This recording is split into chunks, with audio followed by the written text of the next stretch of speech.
사울이라고 하는 이 바울은 철저히 유대교에 헌신된 사람이고 유대 율법 학자입니다.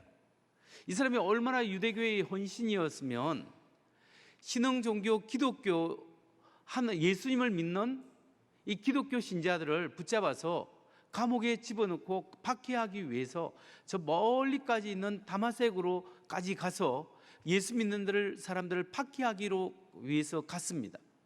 On the road to the Damascus, 다메섹으로 가는 길에서 이 바울은 예수님 강한 빛 가운데 예수님을 만나게 되었고 예수님의 음성을 들었습니다. 그리고 예수님을 보았습니다. 그 예수님을 경험하고 난 다음에 이 사람은 나는 네가 핍박하는 예수다는 예수님의 음성을 듣고 이제 예수님이 살아계 죽고 부활했음을 믿고 이제 예수님의 복음을 전하는 사람이 되었습니다. 그래서 그는 목숨 걸고 그의 남은 생애를 예수님은 죽고 부활했고 예수님은 하나님의 아들이십니다, 이 복음을 전하다가 로마에서 순교까지 당하게 되었습니다. 이렇게 사울이 바울이 되어서 예수 믿은 지 약 13년에서 15년 정도 이상이 지났을 때 하나님이 그를 부르십니다. 바나바와 바울을 따로 세워서 세계 선교 이방인 전도를 위해서 세계 선교를 위해서 따로 세우겠다 해서 하나님의 명령에 따라 성령의 음성에 따라 그들은 이제 제1차 전도 여행을 떠납니다. 구브로스으로 갔지 않습니까? 구브로는 바나바의 고향이라 했습니다. 그 구브로스의 첫 번째 항구 살라미에 도착해서 복음을 전하다가 그들은 먼 길을 걸어서 바로 바보라는 지역은 그 구브로의 수도입니다. 그 수도에서 총독 서기오 바울을 만납니다. 총독 서기오 바울이 마음이 열린 사람이라 바울의 이야기를 듣고 예수 복음을 받아들이게 되었습니다. 그래서 서기오 바울이 예수님을 믿게 되니까 자기 온 가족이 예수님을 믿게 되고 자기 지역에 있는 친구들이 다 예수님을 믿게 되었습니다. 그리고 이제 바울 일행은 다시 그 섬에서 지금의 터키, 튀르키예 지역에 있는 그 육지를 향해서 전도 여행을 떠났습니다. 육지에 도착한 곳이 밤빌리아라는 지역인데 거기 버가라는 도시가 있습니다. 그 도시에서 어떤 사건이 벌어집니다. 어떤 사건이 벌어지냐면 거기서 바나바의 조카인 마가 요한이 나는 더 이상 이제 전도 여행을 갈 수가 없습니다, 난 내 집으로 돌아가겠습니다 해서 배를 타고 예루살렘으로 돌아가 버립니다. 바울과 바나바가 실망했죠. 근데 바울과 바나바는 거기서 멈추지 않고 타우루스라는 엄청난 1100m가 되는 그 산맥인데 산맥이 아주 두껍고 높습니다. 그 높은 산을 넘어서 저 내륙 160km나 넘어가서 가면 비시디아 안디옥이라는 도시가 나옵니다. 이 비시디아 안디옥은 저 수리아 안디옥과 다릅니다. 이 수리아 안디옥은 지금의 튀르키예와 시리아의 국경 지역에 있는 안디옥 교회가 있던 그 안디옥이지만 지금 바울이 처음 전도 여행하러 간 것은 지금 튀르키예 내륙에 있는 비시디아 지방의 안디옥이라는 도시입니다. 이 비시디아 안디옥은 로마에서 군사적으로 중요한 요충지였고 아우구스투스의 신전이 있기 때문에 황제 숭배가 굉장히 성황적으로 이루어진 그런 도시였습니다. 그런데 거기에 유대인들이 살고 있었죠. 유대인들이 많이 살면 그게 해당이 반드시 있습니다. 유대인의 해당에 가서 이제 바울은 참여해서 말씀을 전하게 되었습니다. 유대인 해당에서 설교한 바울의 설교가 그의 생애 첫 번째 설교로 지금 성경에 쓰여져 나오고 있습니다. 오늘 우리는 이 말씀을 통해서 마가 요한이 왜 전도 여행을 중단했는가, 그 이유와 그리고 왜 바울 일행은 비시디아 안디옥까지 내륙까지 가서 복음을 전하게 되었는가, 그리고 비시디아 안디옥에서 해당에서 설교한 바울의 설교 내용의 핵심은 과연 무엇이며 그것이 우리에게 주는 영적 교훈은 무엇인가, 이 문제에 대해서 함께 살펴보려고 합니다. 우리가 첫 번째 질문해야 될 질문은 뭐냐면 바나바의 조카 마가 요한은 왜 밤빌리아 버가에서 선교 여행을 그만두고 예루살렘으로 돌아갔는가? 이런 마가 요한이 왜 중단하고 중간에 포기하고 돌아갔을까요? 첫 번째 그 이유는 우리가 잘 모릅니다. 왜냐하면 성경이 그 이유에 대해서 자세히 설명하고 있지 않기 때문입니다. 분명한 것은 그 마가 요한이 비교적 젊은 사람인데 젊은 청년이 선교 여행을 멈추고 돌아갔습니다. 근데 몸이 아파서 돌아간 것은 아닌 것 같습니다. 근데 저는 이 말씀을 묵상할 때 왜 마가 요한이 중단하고 돌아갔을까라고 생각할 때 제가 깨달은 것이 있습니다. 언제 깨달았냐면 제가 서문교회 우리 성도님들과 함께 2019년 4월 1일에 13일간 우리 교회 창립 90주년 때 이 터키 그리스 성지순례를 갔었거든요. 그때 우리가 버스를 타고 타우루스 산맥을 지나서 이 비시디아 안디옥으로 간 적이 있었습니다. 그때 저는 그 타우루스 산맥을 딱 보면서 아하라는 생각이 떠올랐습니다. 이 타우루스 산맥은 버가에서 안디옥으로 올라갈 때 그 산이 더 험준합니다. 그 험한 산인데 이게 탁 앞에 가로막혀 있습니다. 근데 문제는 버가에서 비시디아 안디옥까지 160km인데 이 산길을 걸어가야 되는 거예요. 그런데 여기에 문제는 뭐냐면 노상 강도떼들이 자주 출몰하고 있다라는 거예요. 잘못하면 목숨까지 잃고 모든 재산을 잃어버릴 수 있는 그 여행비까지 다 잃어버릴 수 있는 위기에 놓이는 거죠. 이런 것을 보고 들었던 마가는 아마도 자신감을 잊지 않았을까, 그래서 돌아갔지 않았을까, 저는 그런 생각이 들었습니다. 여러분, 어쨌든 간에 마가는 준비되지 않았던 전도자였습니다. 영적으로 아직 온전히 준비되지 않았기 때문에 중도에 포기했던 겁니다. 여러분, 우리가 하나님 앞에 맡은 일, 하나님의 받은 사명을 끝까지 잘 수행한다는 것은 굉장히 중요한 겁니다. 우리가 하나님께 맡은 일을 끝까지 잘 수행하기 위해서는 뭐가 돼야 되냐면 영적인 준비가 먼저 되어 있어야 합니다. 영적으로 충만해야 우리가 하나님의 일을 감당할 수 있는 것입니다.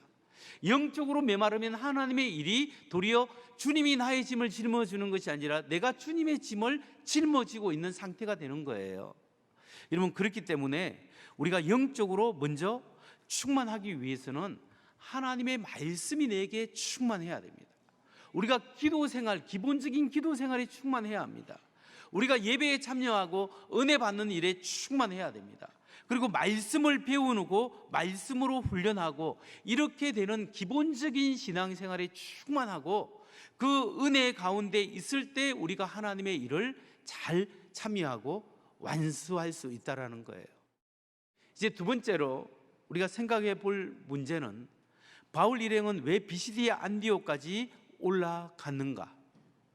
바울은 왜 내륙 깊숙한 곳으로 복음 전도하기 위해서 들어갔을까요? 그 이유는 두 번째, 그곳에 복음을 전할 사람들이 있었기 때문입니다. 그곳에 말씀을 전하도록 부탁받은 사람이 있었기 때문이에요. 여러분, 바울과 바나바가 이 밤빌리아 버가 지역에서 복음을 전하고, 그 해안 지역이잖아요. 그 도시가 커요. 거기서 복음을 전하고 그 주변에 있는 도시에 복음을 전하면서 점점 북쪽으로 저 내륙 지방으로 올라갈 수도 있었습니다. 그런데 그렇지 않고 곧장 내륙 지역으로 간 거예요. 우리 한국으로 치면 옛날에 선교사가 들어와서 인천 제물포에 내렸습니다.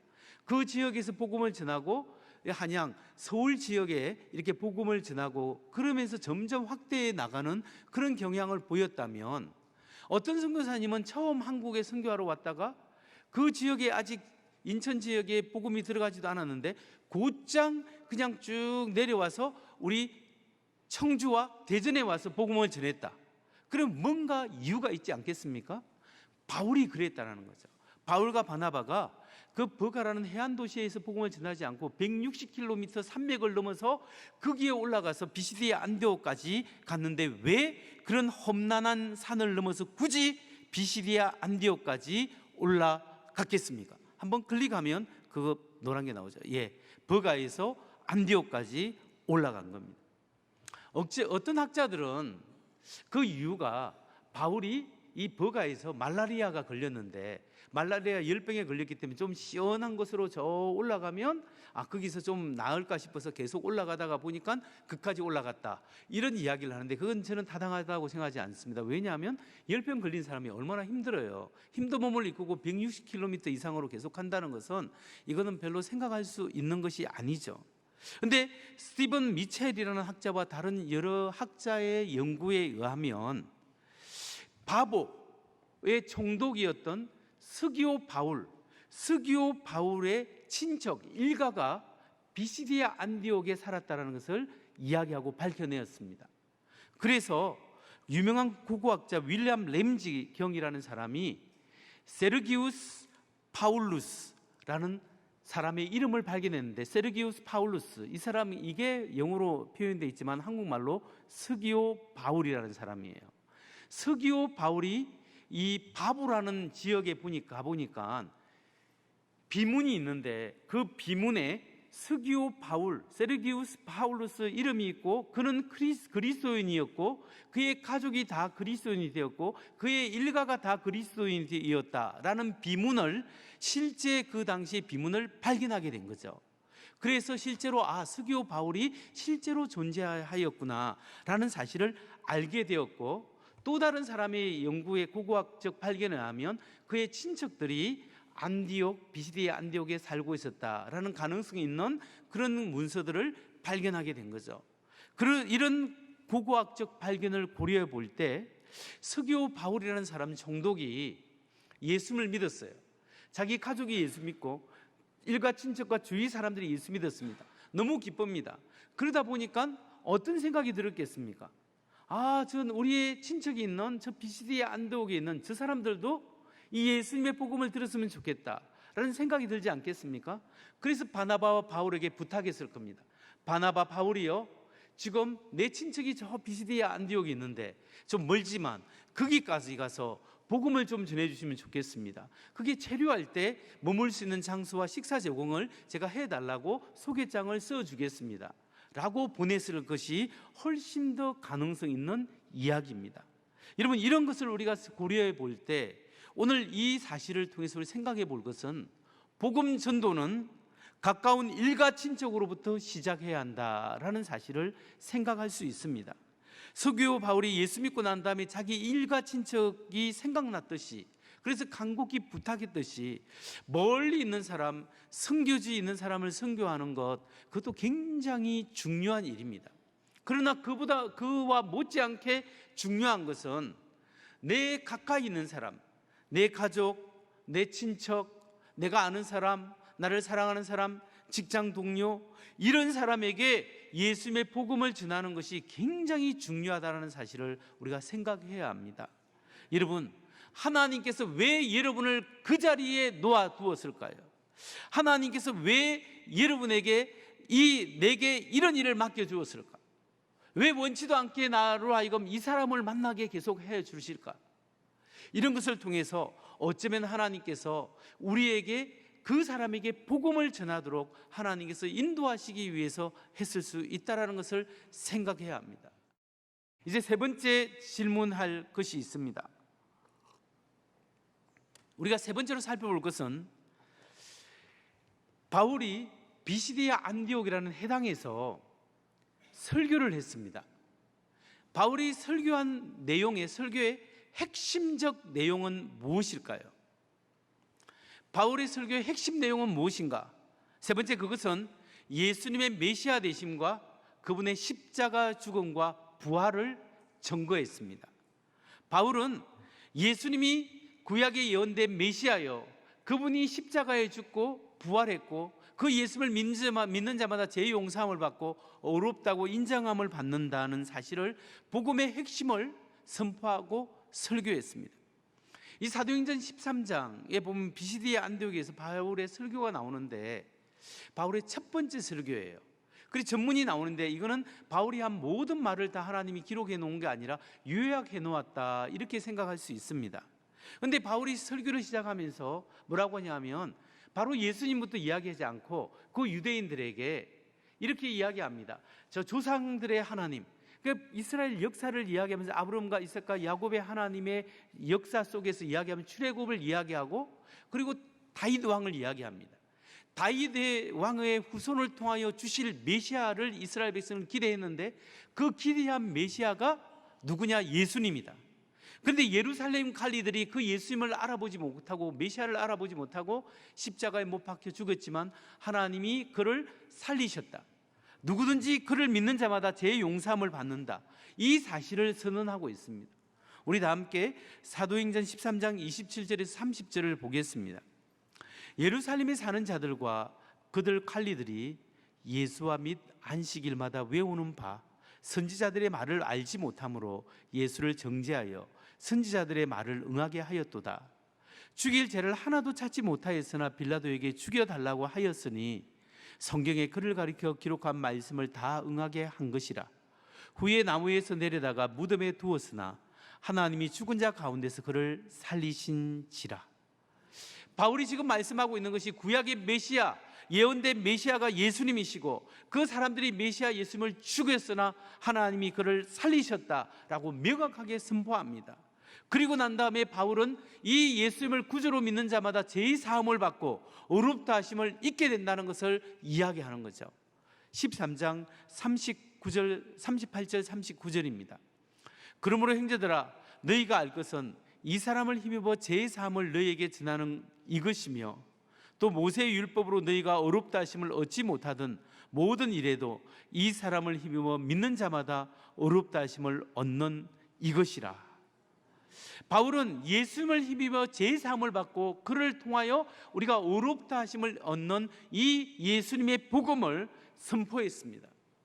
여러분, 이 성경을 자세히 읽으면서 우리가 생각해야 될 것이 뭐냐면, 바울이 선포한 내용, 예수님의 십자가의 죽음, 부활, 그리고 죄의 사함, 이런 복음과 처음 사도행전 2장에 베드로가 성령 받고 설교한 내용과 일치하는가 일치하지 않는가, 이것을 생각해야 합니다.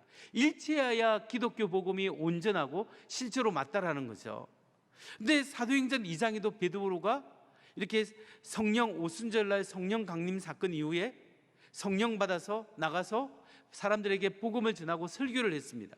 그 설교 내용이 사도행전 2장이 나오거든요. 그걸 부분적으로 우리가 한번 보면 사도행전 2장 23절로 24절, 32절, 38절입니다.